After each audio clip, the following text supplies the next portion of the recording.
어떻게 이 앞에 있는 고난을 헤쳐나갈까 고민하시는 분들에게 오늘의 솔로몬을 소개하겠습니다. 오늘의 솔로몬 성락성결교회 지영은 목사님이십니다. 목사님 어서 나오세요. 안녕하세요. 네, 반갑습니다. 정말 평안해 보이시는 인상. 아, 그래. 칭찬인 줄 알겠습니다. 아, 칭찬입니다. 네네. 솔로몬에 처음 이렇게 나오셨는데 첫 네. 느낌이 어떠셨어요? 뭐 성경에 있는 솔로몬 재판이 생각이 났고요. 그래서 칼이라도 하나 가지고 나야 되나 생각했는데 네, 최선을 다하겠습니다. 우리 목사님은 성도분들에게 어떤 말씀을 좀 가장 많이 하시는 편이세요?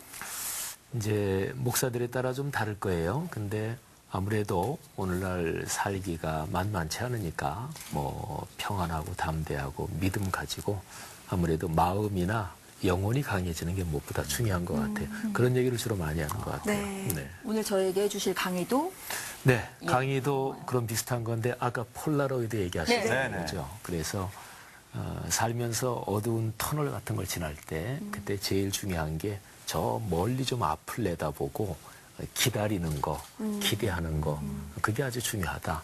기본 주제가 그겁니다. 오늘 목사님의 강의 기대가 됩니다. 우리 강의 큰 박수를 청해 듣겠습니다. 네, 고맙습니다.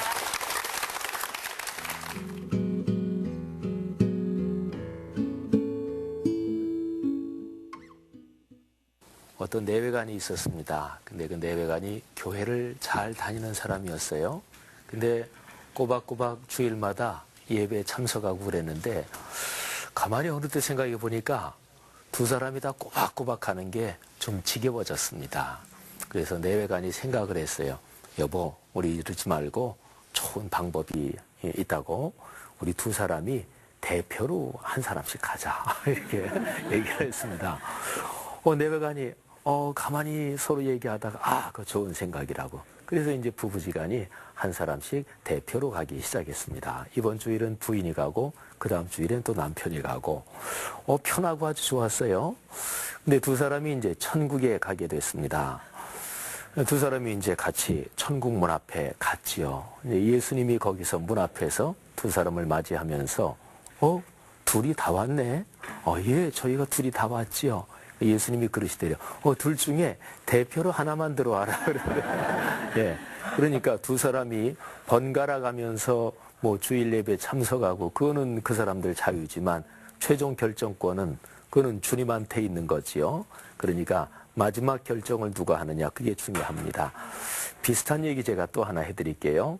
제가 신학대학원이나 다른 대학들에서도 강의를 좀 한참 동안 했는데 대학원에서 강의 끝나고 나면 이제 다 끝나고서 이제 교수가 학점 처리를 합니다. 근데 뭐 대개 학교마다 틀리지만은 강의가 끝나고 나서 대개 한 2주간 정도는 그 인터벌이 있어요. 2주간 지나서 이제 학점 처리 마감돼서 다 이제 처리해가지고 인터넷에서 다 올리지요. 그래서 학교 사이트로 들어가서 강의 들은 세미나 들은 학생들 다 올립니다. 그러면 매 학기마다 그런 건 아닌데 어떤 학기에는 1명, 2명 정도가 전화를 해요. 제가 그거 올리자마자 뭐 그날 뭐 저녁 늦게든지 아니면은 또 그 다음 날쯤 전화가 와요. 그래서 전화해가지고 교수님 이번에 교수님 강의 들은 누구입니다. 강의가 참 좋았습니다. 제가 많이 공부를 했습니다. 그러냐고. 근데 이제 저는 벌써 다 알지요.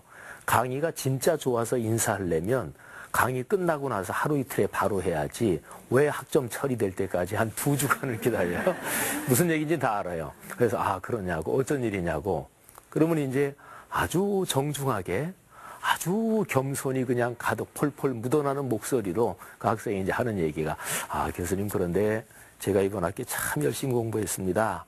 그리고 레포트도 제 나름대로는 굉장히 열심히 써냈습니다. 그렇군요. 수고하셨네요. 근데 교수님 잘 알아서 학점 처리를 하셨겠지만 제가 학점 나온 걸 보니까 제 생각하고 조금 달라가지고 이제 그 학점 얘기를 하는 거예요. 그래서 이름을 물어보죠. 이름이 어떻게 되냐고. 그러면 이제 학생이 낸 레포트라든지 아니면 뭐 신학 과목들은 거의 다 시험 보면 이제 논술식이지요. 그래서 이제 그 보통 학생들 거 성적 평가하고 바로 버리거나 그러지 않죠. 적어도 한 학기 이상 가지고 있습니다. 그래서 이름이 뭐냐고 물어보고 그 학생이 시험지나 레포트 이제 꺼내놓고 이제 얘기를 하지요. 예를 들어서 시험지로 얘기를 한다면 내가 3문제 냈는데 자네가 3문제 쓰긴 다 썼어. 그런데 2번째 문제는 쓰기는 다 썼는데 초점이 이건데 여기에 대한 얘기는 하나도 없네. 그러니까 2번째 문제는 쓰기는 다 썼어도 아쉽지만 점수를 하나도 줄 수 없네. 뭐 이런 식으로 뭐 레포트 낸 거 또는 뭐 시험 본 거 딱 놓고 말하면 뭐 그러면 뭐 어쩔 수 없지요. 그러니까 자기 학점이 이게 좀 부족하다 어떻다 그 생각하는 거는 그건 본인 자유예요. 그러니까 내 학점에 대해서 이렇게 저렇게 평가하는 본인 자유지만 그런 학점을 결정하는 건 누구 자유예요? 그거는 교수 자유죠. 그렇죠. 여러분 인생을 살아가다 보면 인생에는 변수가 있고 상수가 있습니다. 변수는 뭐 간단하죠. 우리 산수 수학 배울 때 하는 것처럼 글자 그대로 변하는 수입니다. 상수는 변하지 않는 수예요. 그러니까 변수는 종속적입니다.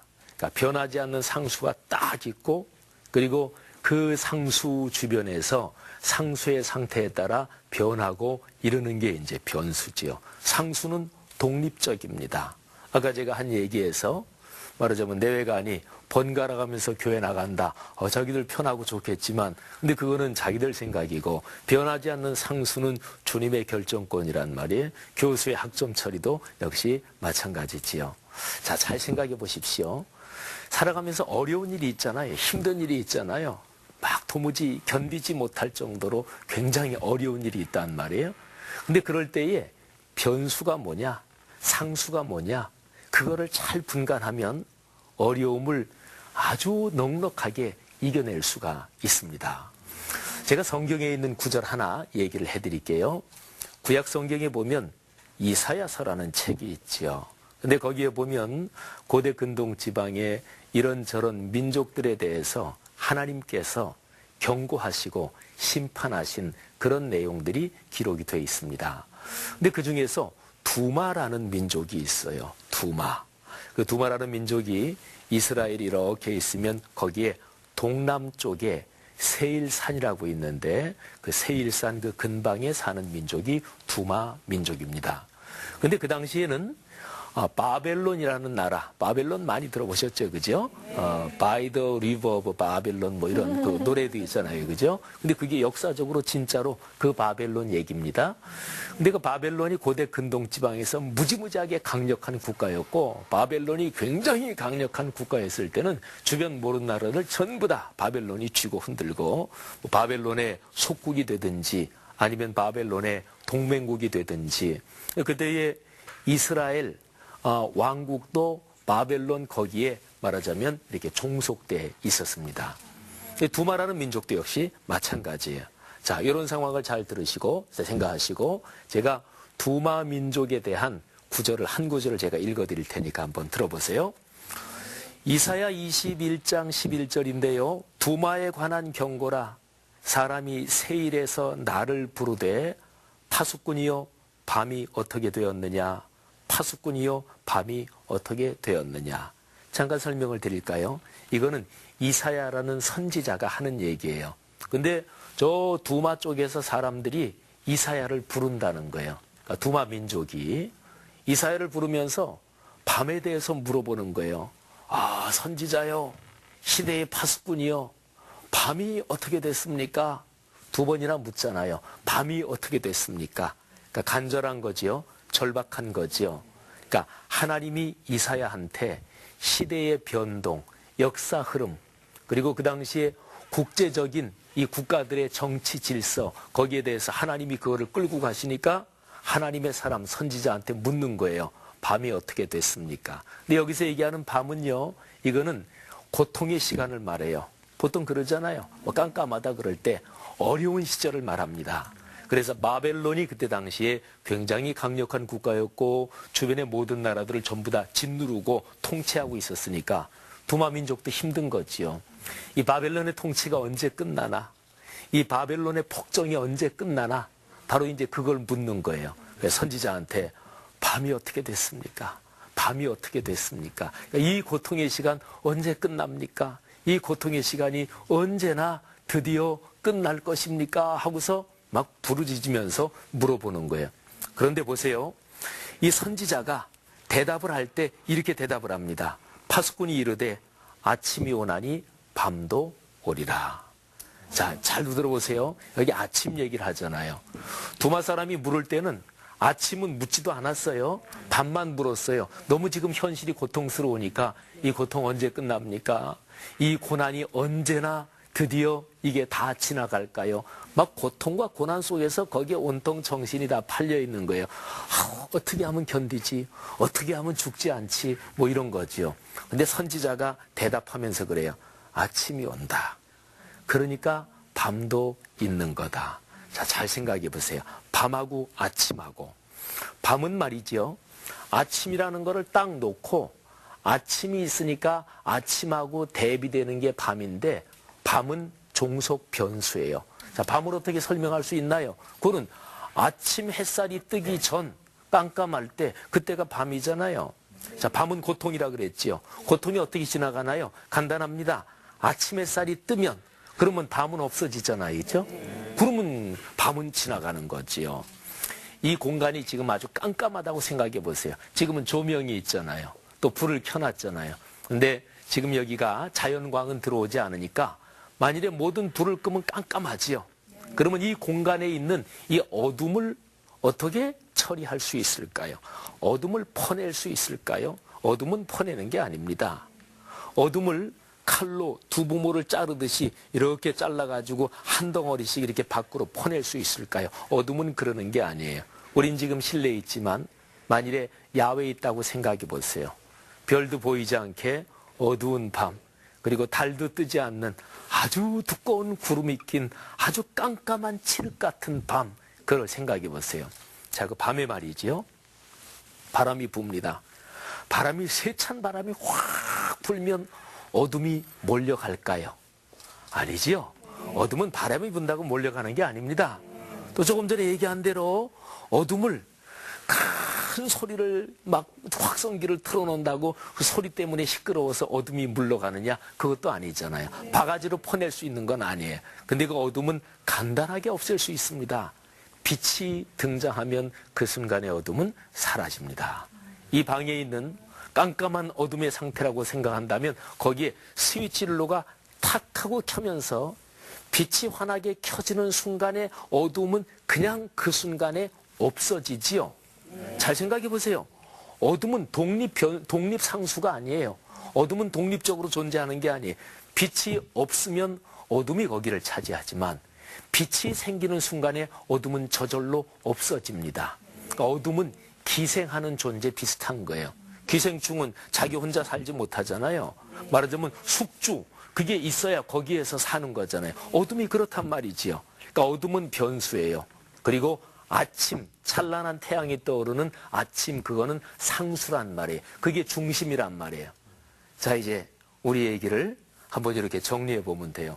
고통이라 그랬죠, 어둠은. 살면서 어렵고 힘든 때가 있어요. 그런데 어렵고 힘든 거를 이 어려움 어떻게 지나지? 이거 어떻게 견디지? 그러면서 막 참고 견디는 거 요구하고, 야, 여기에 지나면 참 좋은 일이 있을 거야. 야, 요 어려움만 잘 견디면 그 다음에 굉장히 더 행복해질 거야. 그 어려움이 지나고 나서 다가올 그 행복, 그게 말하자면 아침이란 말이에요. 근데 그거를 이렇게 생각하면서 그거를 기다리며 사는 거, 이 두 가지를 한번 비교해 보세요. 자, 첫째는 참고 견디는 거. 두 번째는 기다리고 그리고 미래를 바라는 거. 이 두 가지 중에서 어떤 게 좋아요?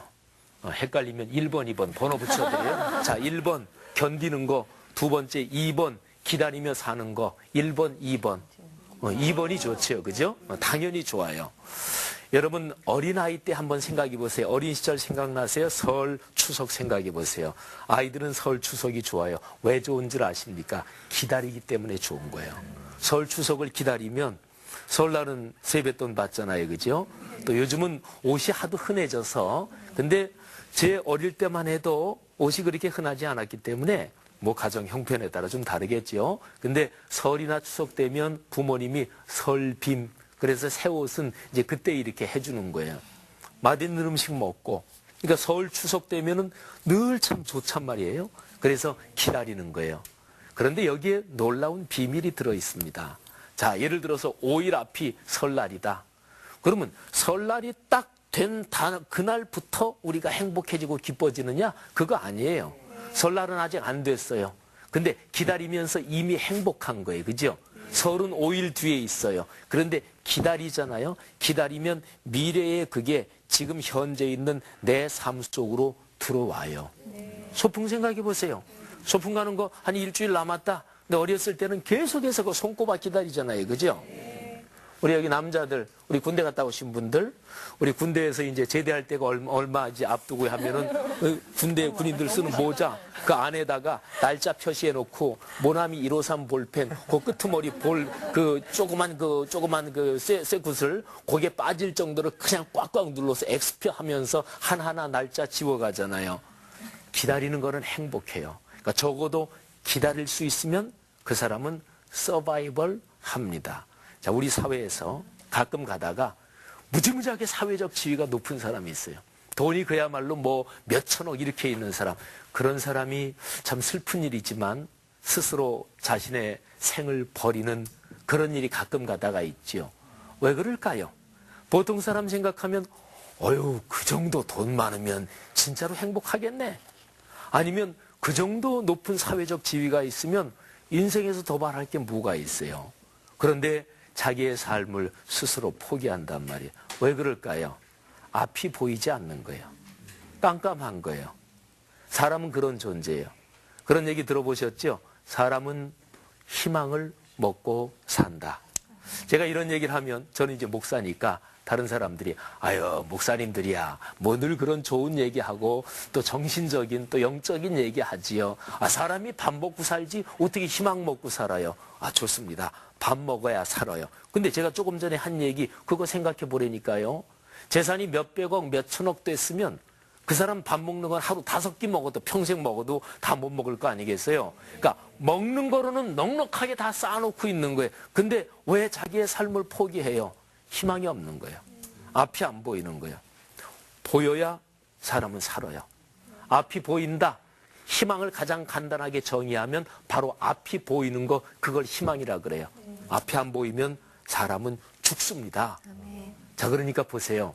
내가 지금 삶의 어려운 터널 같은 데를 지나고 있다. 말하자면 밤이지요. 힘들어요. 이 밤을 어떻게 보낼까? 이 고통을 어떻게 견뎌낼까? 시선이 내가 지금 당하고 있는 고통, 이 밤 여기에만 매여 있으면 그러면 견디긴 견디더라도 아주 힘들 거예요. 근데 시선이 좀 이렇게 멀리 내다볼 수 있어야 돼요. 이 고통의 밤이 지나고 다시 찾아올 찬란한 아침. 이 어려운 시기가 지나면 내 삶에 희망의 서광처럼 비춰올 그 여명 같은 그 시간을 생각하면서 내 시선을 멀리 두면 그러면 그거를 기대하게 돼요. 바라게 돼요. 그러면 현재 이 고통을 견디는 힘은 저절로 보너스로 덤으로 얻어져요. 여러분, 이건 아주 중요한 진리입니다. 그러니까 기다릴 수 있는 사람은 행복한 거예요. 지금 그게 내 삶에 속에 들어와 있다. 내 손에 그걸 쥐고 있다. 안 그래도 괜찮아요. 사람은 기다리며 사는 존재예요. 제가 독일 유학할 때 얘기 한번 해드릴게요. 독일 제가 89년도에 유학을 갔거든요. 처음에 이제 저 혼자 먼저 갔습니다. 저희 집사람하고 제가 아이가 셋이에요. 저는 골고루입니다. 첫째는 남자, 둘째는 사내, 셋째는 딸. 이렇게 골고루. 근데 세 아이가 그때 다 어렸어요. 뭐 큰아이가 한 4살, 3살, 그리고 제일 막내는 한 첫돌 정도 지났을 때인데, 그때 이제 저 먼저 혼자 독일 가서 뭐 어학도 공부하고 또 집도 얻어놓고 이제 그러고 나서 이제 집사람이랑 데려가려고. 근데 가가지고 가족들이 살 집을 구해놓고, 그리고 이제 독일은 그 플로마크트, 그러니까 우리말로 하면 벼룩시장이지요. 거기에서 이런저런 중고 물건 쓰는 게 독일은 아주 일상화되어 있습니다.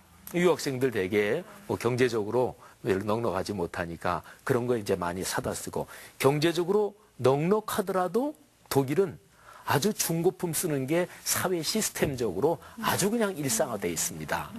그래서 이제 이런저런 거 뭐 가구 얻어오기도 하고 또 대개 도시마다 다르지만 제가 사는 그 지역도 한 달에 한 번 뮬탁이라고 있어요. 이걸 번역하면 쓰레기 버리는 날. 근데 예를 들어서 큰 쓰레기 있잖아요. 소파라든지 그런 거는 우리 집이 안 쓰고 그냥 버리고 싶다. 근데 우리나라도 요즘 그런 거 하려면은 동해에 가서 뭐 돈 내고 표딱지 해가지고 붙여야 내잖아요. 근데 독일도 이제 그런 게 있는데 한 달에 한 번 뮬탁 그날은 그냥 내놓으면 시청에서 다 가져가는 거예요. 그래서 그날이 이제 유학생들은 뮬탁 되면은 아침 일찌감치 어떤 괜찮게 사는 집 그런 동네 이렇게 쭉 가면은 쓸만한 게 이제 많죠. 그래서 이제 자동차에다 그런 거 실어오고 그래서 이렇게 저렇게 이제 가구를 다 구해놨어요. 근데 제가 지금 서 있는 여기 노란 거 동그란데 지금 제가 서 있는 요거보다 한 30cm 정도는 사방으로 더 큰 그런 이 카펫을 제가 어디서 얻어왔어요. 지금도 그 색깔이 기억나요. 이게 빨간색 카펫입니다. 근데 그 카펫을 얻어왔는데 남이 쓰던 거니까 청소를 해야 되겠다 싶어가지고. 근데 제가 살려고 구해놓은 집이 3층이었습니다. 저 유럽 같은 데 가면 우리나라 연립주택처럼 높아야 한 5층 또는 3, 4층 이런 게 다다다다 붙은 집이 굉장히 많아요. 3층인데. 근데 이제 이거를 빨래해야 되는데 우리나라처럼 집안에서 이거를 뭐 세탁하고 하기가 쉽지 않습니다. 또 이게 다 들어갈 만한 큰 세탁기가 없으니까. 근데 지하실에 가면 제가 사는 집 거기에 붙은 그 지하실에 수도를 마음대로 쓸 수 있는 공간이 있었어요. 그래서 제가 이제 그거를 메고서 지하실로 내려갔죠. 그래서 이렇게 쭉 펴놓고 거기다가 세제 뿌리고 그리고 물 이렇게 뿌려가면서 막 이렇게 씻었어요. 우리나라 사람 그런 빨래 잘하잖아요. 다 빨래하고 나서 이제 물을 자꾸 부으면서 이제 세제 자꾸 씻어내고 한참 걸렸지요. 꽤 크고 털이 이만큼 되는 거니까. 그러고 나서 이제 그걸 다시 지고 올라가야 되잖아요. 그래서 갖고 올라가서 방에 펴놓으면 이제 마르니까. 그래서 그걸 이렇게 접어서 제가 이제 어깨에 이제 끈으로 이렇게 해가지고 어깨에 메고 그런데 어깨 메고 딱 일어서려고 그러는데 아이고 이걸 메고 내려왔을 때는 마른 거니까 되는데 물이 그냥 꽉 먹으니까 그렇게 무거운 줄 저는 몰랐어요. 제가 체구가 좀 아담하긴 해도 제가 이 체력이 강단이 있거든요. 근데 그거를 이렇게 해가지고 끈으로 이렇게 해가지고 딱 어깨 메고 일어서려고 그러는데 너무나 무거워가지고 무릎이 콱 꺾였어요. 그래가지고 콱 꺾였는데 여기 등에 맸는데 이게 머리 위로 무게가 이렇게 실리면서 하마터면 제 머리가 바닥에 이렇게 찔 뻔하게 이렇게 그러면서 이제 여기에 그 물이 잔뜩 머금은 카펫 이게 이렇게 해서 제 머리보다 먼저 땅에 이렇게 닿았어요. 근데 그 상태로 제가 조금 있었어요. 근데 그러면서 마음속에 약간은 서러운 생각도 들더라고요. 아이고 그냥 돈 좀 들더라도 세탁소 갖다 주면 그냥 간단하게 되는 건데 그 돈 아낀다고 그냥 청소하느라고 유난을 떨다가 근데 가만히 잠깐 그렇게 있는데 제 마음속에 그 생각이 들었어요. 내가 독일 유학하러 왔지. 그리고 내가 이제 앞으로 유학이 몇 년 걸릴지 모르지만 적어도 4, 5년, 5, 6년 걸릴 텐데 그리고 지금 집 구해놓고 애들이랑 집사람 데리고 와야 되는데 내가 이거 지고 올라가지 못하면 내가 유학생활 못하지. 이런 생각이 들었어요. 그러면서 제가 박사학위 공부하러 온 독일로 올 때 제가 생각했던 거 또 제가 걸어갈 인생을 생각했어요. 그리고 제 집사람하고 세 아이를 생각했어요. 그래, 이거 지금 3층까지 올라가야 내가 유학한다. 말하자면 이 무게 말고 이 무게 그 앞에 펼쳐질 시간에서 제가 박사학위하고 공부 마치고 그 미래를 생각한 거예요. 그리고 딱 마음을 정하고 다시 딱 힘을 추스르고 그리고 일어났죠. 어떻게 했을까요? 제가 3층까지 올라갔으니까 얘기하겠죠. 그래서 그걸 메고 아니 안 쉬었어요. 진짜로 딱 하고서 그냥 제가 3층까지 고 하고서 제가 올라갔습니다. 자, 제 얘기 메시지는 그겁니다. 여러분, 삶이 힘들고 어두운 터널같이 보이더라도 터널이라는 거는 끝날 때가 있는 것입니다. 밤은 당연하지요. 밤이 있으니까 그 다음에 아침이 오는 거 아니겠어요? 우리 삶에서 고통과 고난은 상수가 아니다. 독립상수가 아니다. 고통과 고난은 변수입니다. 아침이 상수예요. 그리고 우리의 삶의 미래가 아름답게 펼쳐질 거다. 이게 바로 우리의 삶의 중심입니다. 이거를 기다리며 사는 거지요. 솔로몬 첫 시간인데 제가 처음에 좀 어느 정도 했나 모르겠습니다. 고맙습니다. 목사님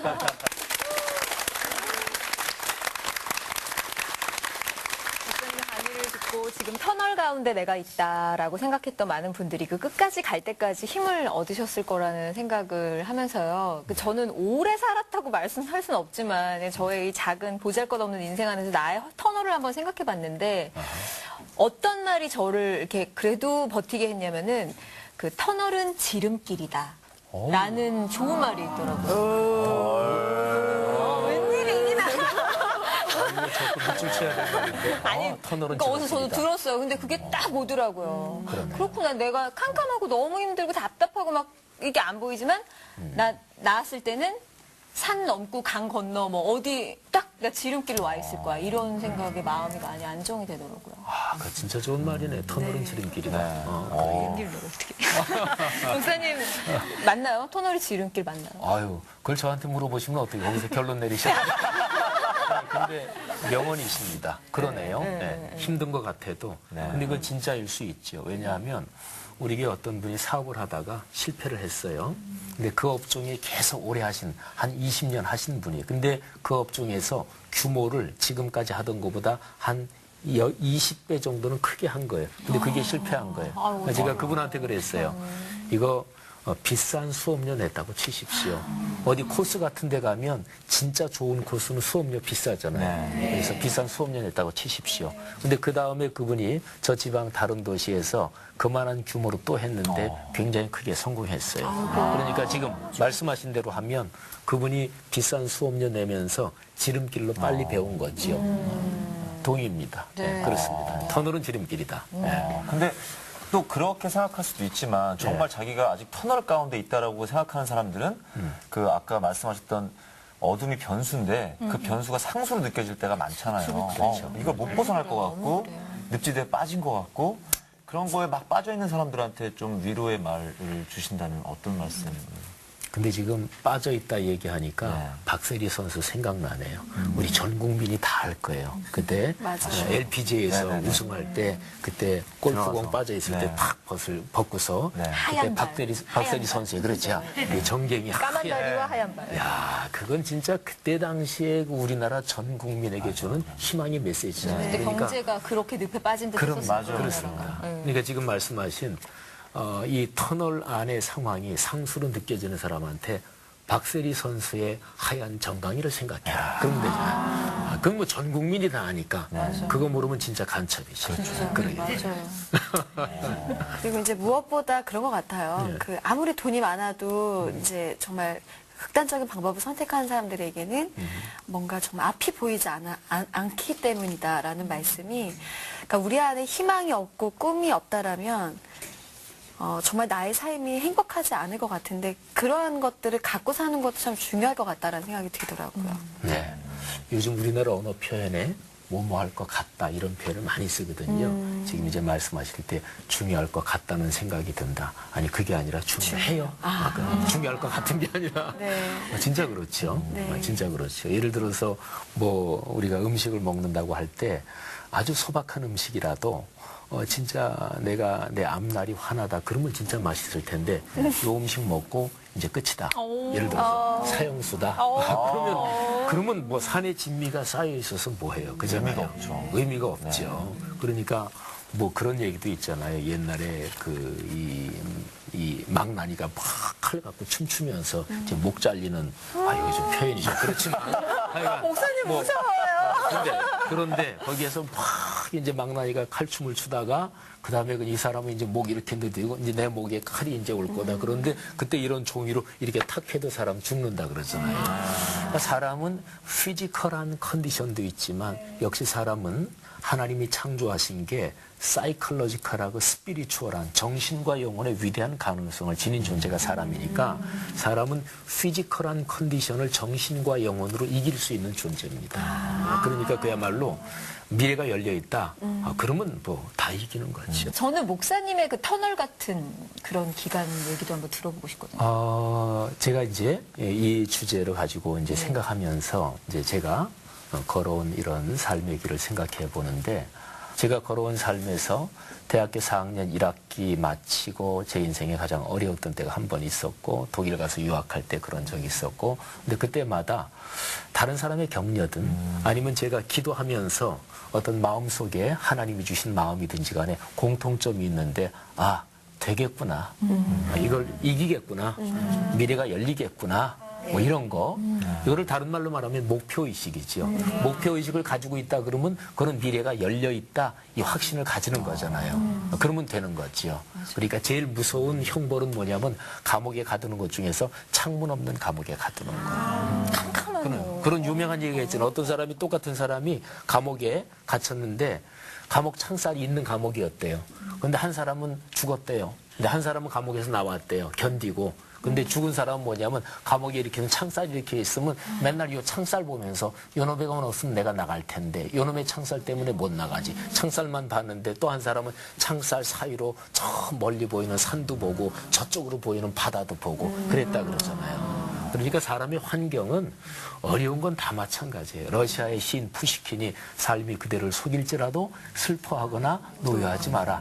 삶은 다 그런 거다. 누구나 다 그렇게 산다. 근데 이제 정신적인 가치에서 미래를 내다보고 앞날을 희망할 수 있으면 그러면 사는 거죠. 예. 오늘 목사님의 이 한 강의가 첫 강의부터 많은 분들이 정말 터널 속에 있지만 내가 견딜 수 있는 커다란 힘과 빛이 됐을 거라는 생각이 듭니다. 우리 목사님께 다시 한번 큰 박수 부탁드릴게요. 자, 슬로몬 항상 직접 여러분 곁에서 직접 보실 수 있습니다. 아래 나오는 방법으로 방송 신청해 주시면 이 자리에서 함께 하실 수 있습니다. 자, 마지막으로 구호 외치면서 마무리할게요. 세상을 이기는 지혜 슬로몬!